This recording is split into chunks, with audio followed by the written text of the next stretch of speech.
Generation 6 was the first main series 3D Pokemon game, and like most others, I was interested to see how Gamefreak would transition their series to 3D. By this point, we've had other 3D games like the Stadium ones, the GameCube ones, and Battle Revolution on the Wii. But again, this one was being made by Gamefreak, and most if not all the previous games like Black and White 2, Pokemon Platinum, and the Gen 2 remakes were really solid and had a lot of things to love about them. And for me, all I could hope for is just these games ended up living to the hype that those other games actually brought. And now I want to talk about that. And one of the things I actually loved about these games definitely had to be the region itself. And I think it's just really fun to explore and has a lot of variety when it comes to its location. I also think they actually used HMs pretty decently here. It's not as bad as Gen 4, but still pretty nice. Some of the locations I ended up liking definitely had to be Route 17, 18, 19, Frost Cavern, and Temer's Cave, to name a few. Then we have the Pokemon selection, which I love it here.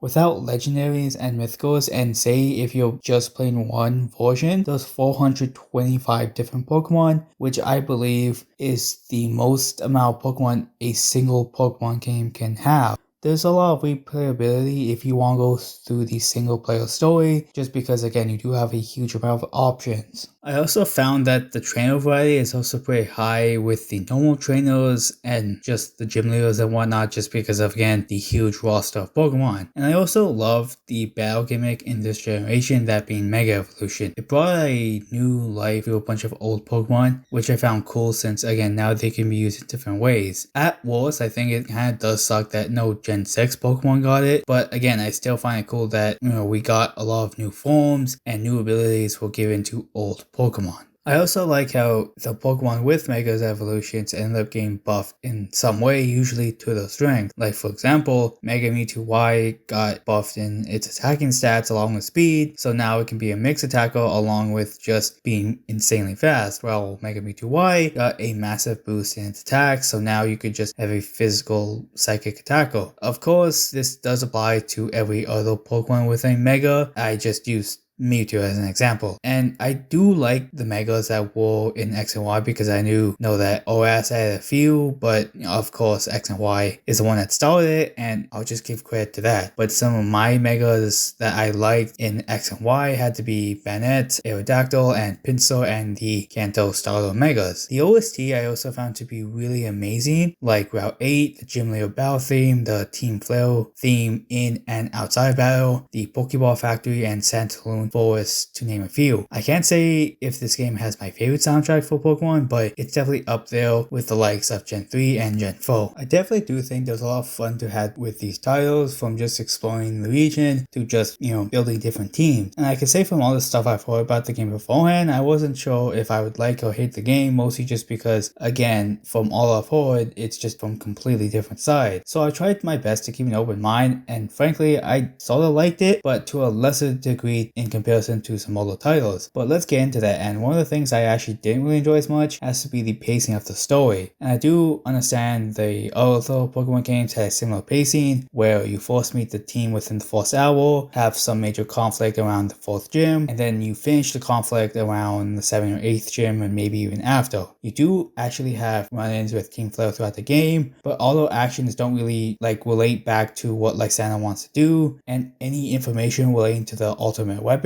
is saved to the end of the game. This kind of does suck just because I found whatever we did get, that being the backstory with AZ and whatever else, just to be really interesting. It just sucks again that it was shoved to the end of the game. Post game is also on the lower end of Pokemon games to me, just because there's not much to do other than the generic stuff of just catching a few legendaries, shiny hunting, making a competitive team, and doing the battle tower type facility. X and Y also does have the advantages of also having the local missions, but it doesn't last super long. And after coming off some other games like Black and White 2, Platinum, and the Gen 2 remakes, it just kind of sucks that there's not much to do other than again just the generic stuff. And I also found the game to be a little bit on the easier side. Like for example, a lot of the major bosses have one or more Pokemon that don't have a full moveset. This kind of sucks because this basically means you have to worry about less with any certain Pokemon battle. Like, for example, Wolfric could have had a water move on his Abomasnow to help with his fire weakness, but he just has 3 moves. And of course, again, this isn't with every single major boss battle, it's just that it's really common here, and this wasn't really a thing in the older games past like the 2nd or 3rd gym, and it's weird that again it happens a lot more in X and Y. And I also got annoyed with how Megas wasn't much of a thing in this game, and that definitely helps to make it a bit easier. Since Megas are basically the buffed up version of some Pokemon, it makes me wonder why it's only used 3 times in the main story, and considering there are 27 Megas in X and Y, it makes me wonder again why there wasn't more instances of this. It kinda does sucks because even when they are used, they don't really take advantage of their abilities, like Mega Guardian with the champion battle not taking advantage of Pixelate. I do know that the older Pokemon games were extremely hard, it's just that I felt they had slightly more difficult fights in comparison to X and Y, and the EXP share wasn't a major problem to me just because I ended up turning it on and off whenever I needed it, and I was almost always around the same levels as the bosses in X and Y, so again most of the issues I had with the difficulty just came from either just the movesets not being really that good or just again the AI and whatever else as I just mentioned. But I can still say for me at least it was a somewhat fun experience. I would much rather of course go with the older titles for say post game stuff if I want a slightly higher challenge, but with X and Y it was still fun exploring the routes and just experimenting with a huge roster of Pokemon. While again it's far from my favorite Pokemon title, I can see reasons in favor for X and Y. But of course I want to hear what you guys liked and disliked about these entries, and let me know in the comments below. Now of course we will go over my likes and dislikes again before the video ends. Likes: exploring the region is fun, huge Pokemon collection and a lot of replayability, and Megas. Dislikes: poor pacing with the story, very little post game, and games aren't as challenging. Thank you all for watching and see you guys later.